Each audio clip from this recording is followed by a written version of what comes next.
আসসালামু আলাইকুম। দুটি পাতা একটি করে হযরত শাহজালাল রহমাতুল আলাইহি ও হযরত শাহপরাণ রহমাতুল আলাইহি এবং 360 আউলিয়ার স্মৃতি বিজড়িত পূর্ণভূমি সিলেট থেকে আমি সাদিয়া ইসলাম ব্লগ চ্যানেল থেকে আছি আপনাদের মাঝে সাদিয়া। আশা করছি আপনারা আমার পুরো ভিডিও জুড়েই থাকবেন আর অবশ্যই একটি লাইক দিয়ে ভিডিওটি কন্টিনিউ করবেন। সেহরির জন্য রান্না করতে লাগলাম আর সেহরির রান্নাটা কিন্তু করে নিচ্ছি বিকেলবেলা, ইফতারি বানানো শেষ আর ভাবলাম সেহরি রান্নাটাও বসিয়ে দেই।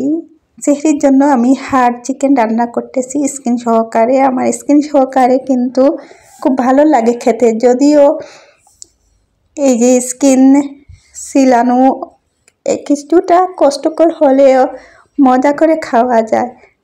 তো আসা যাক রেসিপিতে। এখানে আমি তেল দিলাম, রেগুলার যে তেল, রান্নার তেলটা সেটাই দিলাম, আর পেঁয়াজ কুচি দিলাম। দিয়ে আমি দারুচিনি, এলাচ, লবঙ্গ এগুলা দিয়ে দিলাম, তেজপাতা দিয়ে পেঁয়াজটা কিন্তু আমি একটু ভাজা ভাজা করে নিচ্ছি।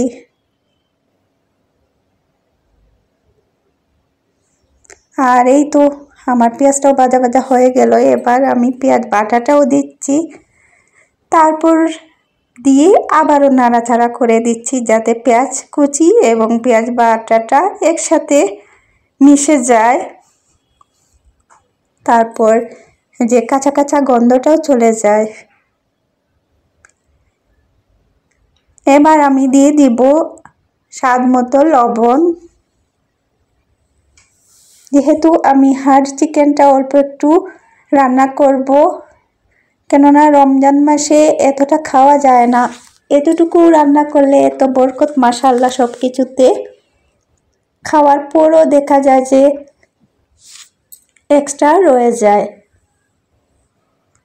তো এখানে আমি কিন্তু দিয়ে দিলাম মরিচের গুঁড়া পরিমাণ মতো, দিয়ে অল্প পরিমাণ পানি দিয়ে রাখলাম যাতে মশলাটা পুড়ে না যায়,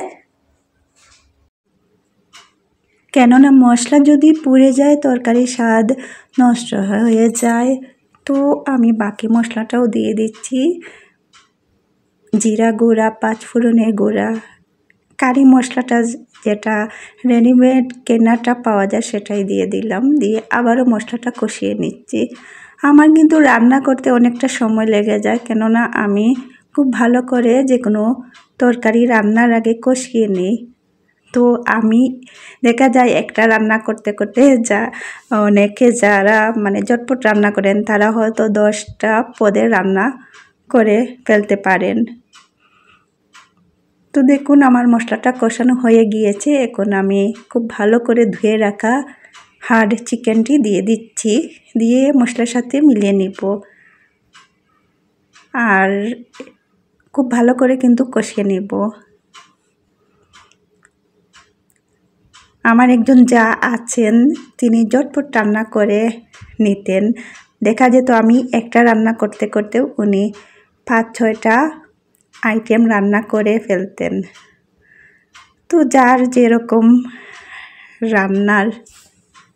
রান্না করে অভ্যাস। এখন আমি কিন্তু ঝুলের পানিটাও দিয়ে দিলাম। ঝুলের পানিটা বেশি রাখবো না। আমার হাড় চিকেনটা রান্না প্রায় হয়ে গিয়েছে, চুলার আঁচটা বন্ধ করে দিলাম। আর এই দেখুন ফাইনাল লুক, কালারটা খুব সুন্দর এসেছে। অল্প আছে রান্না করলে কিন্তু যে কোনো রান্নার টেস্ট আরও দ্বিগুণ বেড়ে যায়। আর এটা ছিল ইফতারির সময় আমি নরম খিচুড়ি রান্না করেছি। আমার কাছে নরম খিচুড়িটা খুব প্রিয়।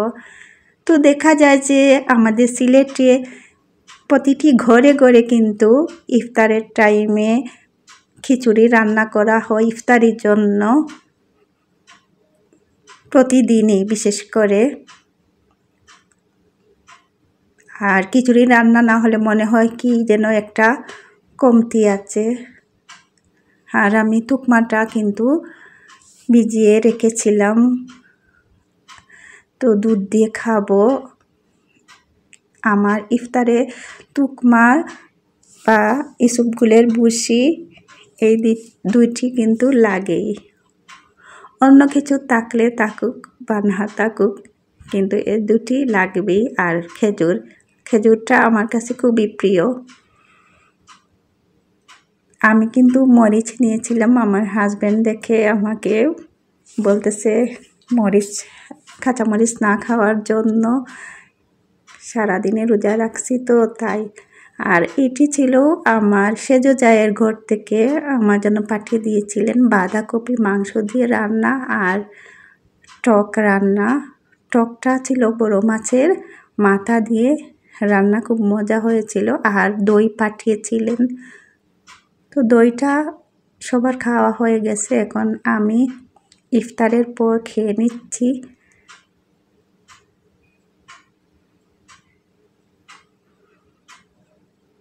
মিষ্টি দই মজাদার ছিল। মাটির পাত্রে এইরকম দই খেতে ভালোই লাগে। আমি আলাদা কোনো বাটি নিলাম না, এভাবে খেয়ে নিলাম। তো সবাই ভালো থাকবেন, সুস্থ থাকবেন। আল্লাহ হাফিজ।